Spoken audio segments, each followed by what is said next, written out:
Olá, seja muito bem-vindo ao Panorama, um programa da TV Assembleia de Minas Gerais. O Brasil começou o ano de 2024 com uma nova lei que pune com mais rigor os atos de bullying e cyberbullying. Eles são definidos como práticas constantes de intimidação a uma ou mais pessoas, feitas de maneira intencional, sem motivo evidente, apenas com o objetivo de constranger ou agredir. O bullying, em geral, costuma ocorrer dentro das escolas. Já o cyberbullying é feito de maneira virtual e muitas vezes de forma anônima. Como combater essas práticas? Punições mais duras são a solução? O bullying e o cyberbullying são os assuntos do Panorama, que começa agora.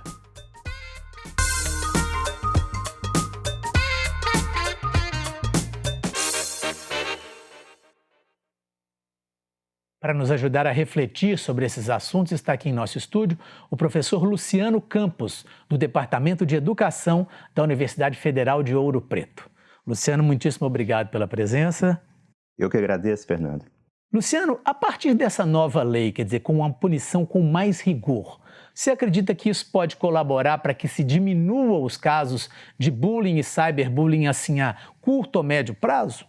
Bom, Fernando, isso é algo que nós vamos ver, de fato, à medida que a legislação foi implementada, né? Ela já está valendo.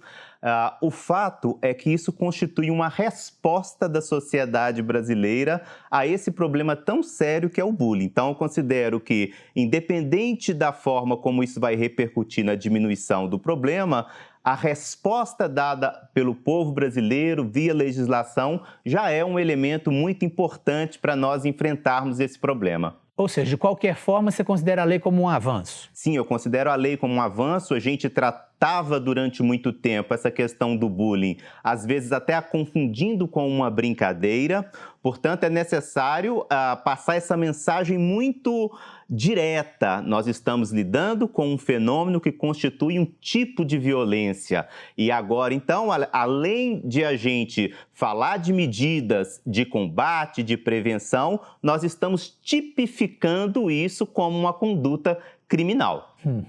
Pois é, agora alguns críticos, vamos dizer, sempre quando tem uma novidade, tem a crítica por outro lado. Dizem que apenas a punição talvez não seja suficiente, que seriam necessárias medidas como campanhas educativas, como buscar junto à comunidade escolar uma discussão mais profunda sobre o assunto. Você concorda com esse tipo de crítica ou isso também já era feito e agora a punição vem para justamente somar a essas práticas? A crítica ela faz sentido, obviamente, porque a prevenção, o ato educativo em relação ao bullying é o elemento que de fato pode vir a funcionar. Isso não quer dizer que nós não tenhamos que ter uma medida, eu diria, repressiva.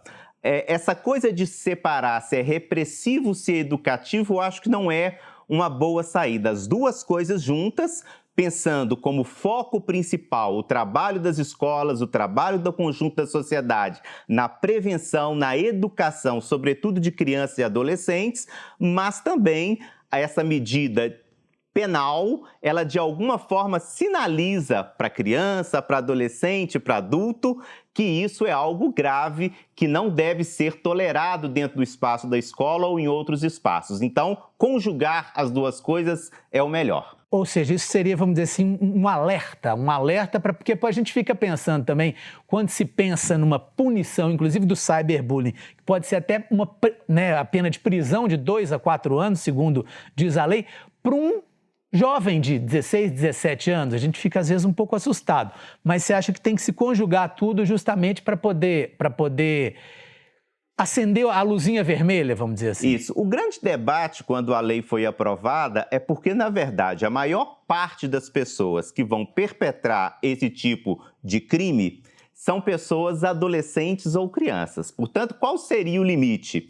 Uma criança ou um adolescente, mas sobretudo o adolescente, não comete crime, né? Ele vai cometer um ato infracional análogo a um crime. Então, há muitos críticos que vão dizer que não faria sentido você criminalizar isso. Eu acho que não. Eu acho que o Estatuto da Criança e do Adolescente pode ser utilizado como medida socioeducativa no combate, na repressão a esse novo tipo de crime. Portanto, tipificar o bullying como crime é uma forma da sociedade dizer que ele não é uma mera brincadeira e que o conjunto da sociedade se importa com esse tipo de fenômeno. Portanto, mas aí é preciso dizer, se ficarmos só na repressão, a experiência, a ciência, tudo que há acumulado já nos diz, o efeito será muito pequeno. Perfeito. Bom, uma pesquisa internacional mostrou que o Brasil está um pouco acima da média quando se fala em bullying no mundo. E aqui dentro, um outro estudo mostrou que os estados onde o bullying ocorre com mais frequência. Vamos ver alguns dados. O PISA, Programa Internacional de Avaliação de Estudantes, apontou que no Brasil, 27% dos alunos se sentem solitários na escola, o quinto maior percentual entre 81 países pesquisados. A média mundial é de 16%. 11% dos estudantes brasileiros declaram sofrer bullying com frequência na escola, contra 8% da média mundial. Aqui no Brasil, os estados com maiores índices de registro de bullying são Santa Catarina, Distrito Federal e São Paulo. Na média nacional, 37,6% dos diretores relataram na Avaliação Nacional de Rendimento Escolar a ocorrência de situações caracterizadas como bullying em suas escolas. Luciano, qual seria o papel dos professores e dos diretores das escolas para combater o bullying? O papel dos diretores da escola e, sobretudo, dos professores que estão no cotidiano com os alunos é fundamental. Porque se nós estamos falando que, por um lado, é repressão, mas, sobretudo, é prevenção, os professores podem ser ali o primeiro contato formativo para as crianças e para os adolescentes. Primeiro, explicar claramente do que se trata o bullying, do que se trata o cyberbullying, que não pode ser confundido com outros fenômenos. Tem aí, talvez seja o conceito, um dos conceitos mais bem esclarecidos desde os últimos anos, né? Embora a legislação agora tenha uma escrita, às vezes, um pouco confusa, todo mundo sabe que bullying é uma intimidação sistemática. Esse caráter sistemático é importante. O professor, então, educa, explica o que é, mostra que não se trata de uma mera brincadeira e o professor tem um elemento fundamental, porque ele está ali vigiando, ele está conseguindo identificar até que ponto aquilo que a gente interpretava como brincadeira deixa de ser uma brincadeira e é algo que você tem que paralisar a sua aula, conversar e atenção agora aos alunos. Agora sim tratado também como um ato infracional. Portanto, as consequências podem ser graves, de modo que o professor, além de educar, além de explicar, em determinados momentos também vai ter que acionar algum órgão, já que se trata de um crime. No caso, as consequências para quem sofre o bullying são inúmeras, né? Inclusive, muitas vezes a gente vê que para caracterizar o bullying há uma diferença chamada de uma diferença de poder, quer dizer, aqueles alunos que agridem ou que intimidam ou que humilham os outros, que muitas vezes eles estão fragilizados, né? São pessoas às vezes mais tímidas, às vezes que estão fora dos chamados padrões que os adolescentes colocam. Quais as consequências de uma pessoa que sofre o bullying por um período longo? A gente costuma dizer, Fernando, o seguinte, que para quem sofre o bullying, as consequências costumam ser mais de ordem psicológica. Isso tanto a curto prazo como a longo prazo. Por exemplo, essa pessoa vai se afastar dos amigos, vai ficar triste, a mais longo prazo, depressão e outras questões ligadas mais à natureza psicológica. Para o agressor, as consequências são de ordem mais comportamental. São pessoas que visivelmente você já localiza que tem problema com os pais, com os amigos, um comportamento mais agressivo. A longo prazo, a gente já tem até indícios de envolvimento na criminalidade. Por exemplo, são pessoas que nas suas relações amorosas, a longo prazo, tendem a agredir os parceiros ou as parceiras. Então, de um lado, consequências mais psicológicas, de outro, consequências mais comportamentais. Isso para explicar no geral, porque você terá esses dois tipos de consequências para ambos. Pois é, agora quer dizer, na questão de quem está sofrendo, existe a necessidade de um acolhimento, existe a necessidade de incentivar, inclusive, a própria denúncia, porque muitas vezes eles ficam tímidos ou com medo de denunciar aquilo, e Em relação aos agressores, há o que fazer também nesse momento para evitar que eles cheguem a esse ponto de ter um comportamento lá na frente que seja pior do que aquele bullying que ele fez na escola? Você falou uma coisa interessante. O bullying, além de ser repetido, ele é sistemático, ele também se dá entre pessoas que têm relações de poder que não são iguais. Isso é engraçado porque você pode pegar uma criança muito forte e que vai ser alvo de bullying de uma criança que não é forte, porque ele se sente com menor poder naquela relação. Portanto, essas pessoas costumam se recolher, elas não terão contato com outras e a dificuldade maior que nós temos é porque elas não denunciam, elas não vão falar. Mas eu diria, é preciso incentivar que elas procurem alguém, que procurem os pais, que procurem os professores, que procurem um melhor amigo, sempre terá alguém para acolhê-lo. E a escola, no caso, tem que ter essa disposição no acolhimento. Agora, o acolhimento deve ser feito para quem é vítima, mas como a escola é um espaço educativo, nós estamos lidando com crianças e com adolescentes, o acolhimento deve ser feito também para aquele que é o agressor. Quer dizer, a intenção, tanto com a legislação como com promoção de formação, é que as pessoas transformem essa forma de ser. Portanto, quem é agressor também tem que ser orientado, acolhido, para que ele mude o seu comportamento. Essa é a nossa intenção. Mesmo uma legislação que tipifica o bullying ou cyberbullying como crime, em se tratando de crianças e adolescentes, o objetivo é sempre modificar aquela pessoa para que ela tenha atitudes que sejam de maior solidariedade com os colegas. Perfeito. Bom, o Ministério Público de Minas Gerais tem uma cartilha que orienta os profissionais de educação sobre como atuar para prevenir o bullying dentro das escolas. Vamos ver algumas recomendações. Promover medidas e ações educacionais sobre o tema com regras claras contra o bullying. Ter canais abertos de escuta e diálogo para que as vítimas sejam acolhidas e encorajadas a oferecer denúncias. Ter ações para que os agressores também sejam ouvidos, responsabilizados pelos seus atos e possam contar com um trabalho pedagógico voltado para eles. Realizar intervenções junto aos estudantes e suas famílias, bem como possíveis encaminhamentos à rede de proteção. E, por fim, criar programas anti-bullying com a participação e envolvimento de toda a comunidade escolar. Luciano, na sua opinião, as escolas de Minas Gerais elas estão preparadas para atender essas sugestões aí que a cartilha propõe? Essa questão de estar ou não preparado é sempre muito difícil de ser dito, né? Mas, de um modo geral, estados ou municípios maiores têm uma estrutura mais qualificada para isso. É preciso ir sempre aprimorando. Pensando na própria cartilha, é importante frisar, né? Eu costumo dizer que há 3 níveis em que a formação, em que a atuação das escolas deve estar presente. O primeiro nível é trabalhar com todo mundo. Independente do aluno participar de bullying ou não, a escola deve ter projetos, ações explicativas para o conjunto dos alunos. No segundo nível, é fácil você identificar potenciais vítimas e potenciais agressores. Portanto, é necessário que a escola esteja atenta e já faça um trabalho educativo com essas pessoas. Num terceiro nível, é preciso também atuar quando o bullying ou cyberbullying já ocorreu. Portanto, acolher as vítimas, orientar os agressores, trabalhar com foco naqueles que já se viram envolvidos com esses atos. Pois é, a cartilha fala ali também em envolver a comunidade escolar e também as famílias dos alunos. Como conseguir esse envolvimento conjunto? Não é algo simples, né? Pois é, Fernando.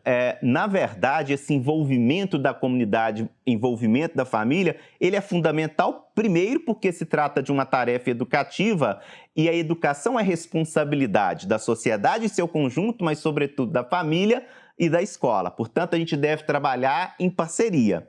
E de onde que vem essa ideia de parceria entre família e escola? Olha, há algumas décadas já, todos os estudos mostram que trabalhos educativos são mais efetivos quando as famílias participam. Portanto, envolver a família, nós temos indícios de que isso traz mais eficácia para as nossas ações. Agora vamos falar um pouquinho do cyberbullying. Aí eu acho que a coisa fica um pouquinho mais complicada, né? Como evitar isso, sendo que eventualmente isso ocorre fora da escola, isso ocorre de forma anônima, aí eu acho que a coisa pode complicar um pouco mais, né? Não, com certeza. O cyberbullying, a gente descreve como um tipo de bullying, mas com características muito próprias, por ocorrer justamente nas redes sociais, na internet, no WhatsApp, ou seja, em todo lugar que você tem algum tipo de comunicação, sobretudo usando a internet. Se torna mais complexo por quê? Primeiro, esse caráter de intimidação sistemático, embora ele deva existir, a gente pode pensar que às vezes um caso já torna aquilo sistemático, dada a capacidade que se tem de propagar nas redes, de várias pessoas terem acesso àquilo. Portanto, você pode completamente estragar a vida de uma pessoa com uma única mensagem, porque ela se propaga. Depois, muitas vezes, as pessoas fazem isso no anonimato. Como identificar quem iniciou, quem participou, quais são as responsabilidades de quem cria, por exemplo, uma imagem falsa, né? Nós tivemos recentemente falsos nudes, ou seja, você cria com a inteligência artificial fotografias com as pessoas nuas. Como responsabilizar quem criou, quem compartilhou? Então há uma complexidade maior. Pois é, porque a gente fica pensando, né? Quer dizer, já seria grave compartilhar imagens verdadeiras que comprometam determinada dignidade de uma outra pessoa. Criar essas imagens e, infelizmente, os jovens, as crianças estão cada vez mais, entre aspas, com essas habilidades para poder fazer isso, né? Isso talvez tenha necessidade de um trabalho educativo para mostrar, talvez, a gravidade, porque, vamos dizer assim, um menino, uma criança, passa para o amiguinho uma coisa que ele acha que não vai ter consequências maiores, mas aquilo pode se propagar de uma forma que talvez tenha problemas da vida obviamente, de quem está sendo exposto e de quem expôs, eventualmente, sem a intenção, vamos dizer assim. É algo que eu que tenho filha, né, em idade adolescente, dá um certo susto. Pois é, eu acho que nós temos que conversar muito com as crianças, com os adolescentes, mas também com os adultos, porque a internet trouxe a possibilidade de nós não sermos somente consumidores de conteúdo. Todos nós agora somos também produtores. E essa produção na internet, ela também é recheada de imaginários, de vontades de fama, de acordar no outro dia viralizando alguma coisa que eu publiquei. E esse potencial de nos tornarmos autores traz como medida correlata uma responsabilidade que nós devemos ter com aquilo que nós publicamos. E os professores estão ali no dia a dia. Muitas vezes eles notam que tem algo de errado acontecendo. Portanto, a gente tem que estar vigilante, até porque é um aluno nosso que pode estar envolvido numa conduta que, no caso do adolescente, é um ato infracional. Veja só, para o cyberbullying é previsto de 2 a 4 anos de prisão. Então, é algo grave. Para o bullying foi previsto apenas a multa, há muita discussão sobre isso, alguns que trabalham no meio jurídico acham que nem era necessário, mas de qualquer forma, cabe ao estudante, ao adolescente compreender que agora se trata de um crime. Bom, a lei, ela coloca, dentre vários artigos que colocam sobre violência contra criança e adolescente, ela coloca uma frase que coloca que isso pode ter auxílio ou indução ao suicídio. Quer dizer, é algo que é uma coisa muito grave, né? O próprio bullying ou cyberbullying fazer com que a pessoa tenha um desespero tão grande e isso possa colaborar. Você acha que diretamente podemos ligar uma coisa a outra ou é talvez um exagero? Não, não é exagero. Quer dizer, pode ser que exista um exagero em relacionar tudo ao bullying, ou seja, um fenômeno social, quando tudo é associado a ele, a gente tem que desconfiar. Por quê? Pode se tratar até como chacota já, né? Como uma coisa jocosa, tudo é bullying. Mas, de fato, a gente tem indícios de que bullying pode levar a suicídio. Outro indício que nós temos é que o problema do suicídio é um problema grave na nossa sociedade brasileira e no mundo. E as redes sociais podem estar potencializando mensagens que vão estimular.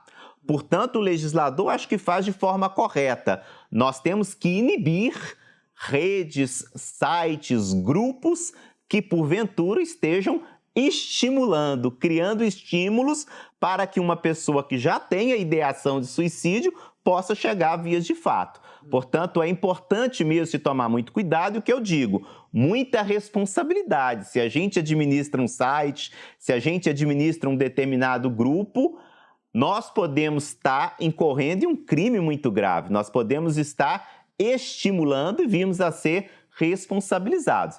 Toda a atenção do mundo para quem consome algo na internet e para quem produz algo na internet. Pois é. Para finalizar a nossa conversa, você tem notícia, tem conhecimento de alguma experiência bem-sucedida no combate ao bullying? Seja uma escola que fez determinada campanha que diminuiu bastante, seja um estado ou um município que tenha tido uma política pública que pode evitar, ou eventualmente em outros países alguma iniciativa que deu resultado que a gente possa tomar como exemplo? Sim, Fernando, eu acho que a gente não consegue tomar para replicar, porque sempre é preciso observar as características socioculturais daquele país, daquele município, mas a gente pode aprender com essas experiências. Então, na área acadêmica, existe uma coisa que a gente chama de meta-análise, que são estudos sobre os estudos já realizados, de um modo geral. E existem meta-análises que já mostram que os programas anti-bullying costumam ser eficientes e que eles são mais eficientes em alguns lugares. Então, por exemplo, os programas anti-bullying da Grécia têm saído nas meta-análises como muito eficientes. Eles podem ser eficientes mais para a prevenção, mais com o agressor, mais com a vítima, mas, de modo geral, a gente tem uma experiência internacional de programas que são elaborados e que a gente pode estar de olho e trazer essas experiências bem-sucedidas. De um modo geral, programas que são criados e que envolvem a escola, que envolvem a comunidade, que são coisas sistemáticas. Não é uma palestra de um dia só, né, feito na escola.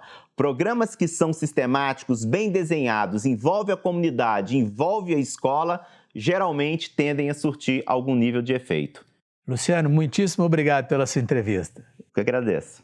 Bom, e o Panorama de hoje termina aqui. Muito obrigado pela sua audiência e até o nosso próximo programa.